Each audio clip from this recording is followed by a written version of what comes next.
किसी ने प्रश्न किया, क्या जीव कभी भगवान हो सकता है क्या? अभी आप जानते नहीं हैं, जीव कभी हुआ ही नहीं, आपको समझ में ही नहीं, यही तो भ्रम है। जीव कभी हुआ ही नहीं। जीव किसे कहते हैं?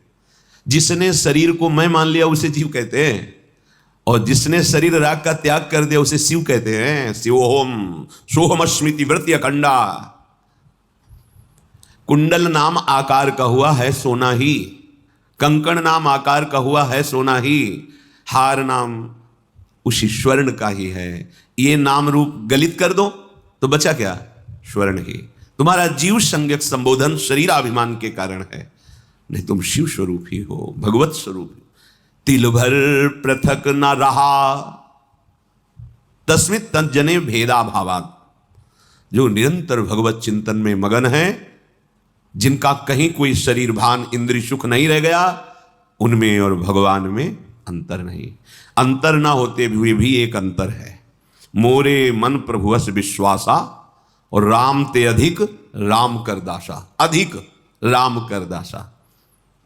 भगवान के रहते हुए भी हमारी माया की वृत्तियां नष्ट नहीं हुई, वो हृदय में अभी बैठे हैं। पर भगवान के प्रेमी महाभागवत का आश्रय लेकर उनके वचनों के अनुसार चलो तो बैठे नहीं रह सकते, यहां छुप कर नहीं बैठे रह सकते, वो प्रकाशित हो जाएंगे। बढ़ चला परम अतुल रस रंग, जिसकी त्रिभुवन में किसी से भी तुलना नहीं दी जा सकती। कैसा स्वाद है भगवदानंद? बोले अमुक जैसा, उदाहरण ही नहीं है, वो अद्वितीय है। तिल भर पृथक न रहा, बढ़ चला परम नवीन अतुल रस रंग। किससे उदाहरण दे? भगवदानंद कैसा? बोले ऐसा नहीं है ही नहीं, वो केवल अद्वितीय है, और वो केवल अनुभव में। जाने मोरी छाती, वाणी भी नहीं। ध्रुवदास जी कहते हैं, जिन नेत्रों ने देखा उनको बोलने की सामर्थ्य नहीं, जो वाणी बोल रही उसने देखा नहीं, कैसे बात को बतावें? कभी बड़ी व्याकुलता होती है। कब? जब एकदम भाव आया, अरे प्रभु हमसे दूर हैं, अभी अभी उन्हीं में डूबे हुए हैं। क्षण में भाव आया, मैंने तो कभी उनको एक बार भर नेत्र भी नहीं देखा। दहाड़ मार के रोना शुरू हो गया। फिर तुरंत क्षण में भाव बदला, सामने मुस्कुराते युगल सरकार, परमानंद में निमग्न कृतकृत्यता का अनुभव। कभी बड़ी व्याकुलता होती, फिर जब होता अमिलन भान, तुरंत प्रकट होकर स्मृति में तुम करते सुखद स्पर्श का दान।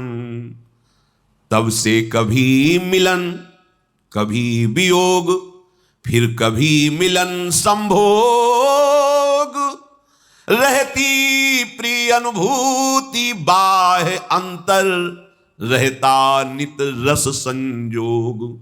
ये स्थिति कभी स्मृति में छाए हुए हैं, अंदर ही अंदर बात हो रही है, आलिंगन हो रहा है, रस में डूबा हुआ। ये मम भक्ति युक्तो भुवनम पुनात सतरत सतरत सा लोकांतारयति। ये सांसारिक बुद्धि कल्पना भी नहीं कर सकती उस रस की। बस एक त्रिगुण की धरा में ही सारी बातें होती हैं। ये त्रिगुणातीत रस है, ये द्वंद्वातीत है, कालातीत है। ये चलता रहता है। कभी मिलन का अनुभव, कभी वियोग का अनुभव, कभी फिर मिलन, कभी फिर वियोग। नवम नवम रस तन मन के बिछुरे नहीं, चाह बढ़े दिन रैन कबहु संजोग न मानहि। जब कभी महापुरुषों से बात हुई तो हृदय से उनके कि आज तक भजन नहीं हो पाया, रात दिन लगे हैं, लेकिन कैसी भजन की भूख है। भजन में पूरा जीवन व्यर्थ जा रहा है, भजन नहीं, रात दिन भजन में डूबे, कोई एक शब्द भी बाहरी नहीं। भजन कैसा भूख है, प्रभु की कैसी प्यास है। तब से कभी वियोग, कभी मिलन, फिर कभी मिलन, कभी संभोग।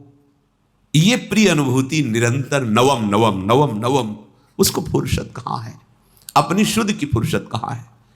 क्यों? मिले नेत्र नेत्रों में जाकर, श्रवण मिले श्रवणों में सत्य, मिली अन्य सारी इंद्री, प्रिय के इंद्री समूह में नित्य, हृदय हृदय में मिला समाये प्राण सदा, प्रीतम के प्राण एक रूप हो गए, रहा रंचकु भी नहीं भिन्नता भान, किसको कौन समर्पित, चरम अवस्था की स्थिति है।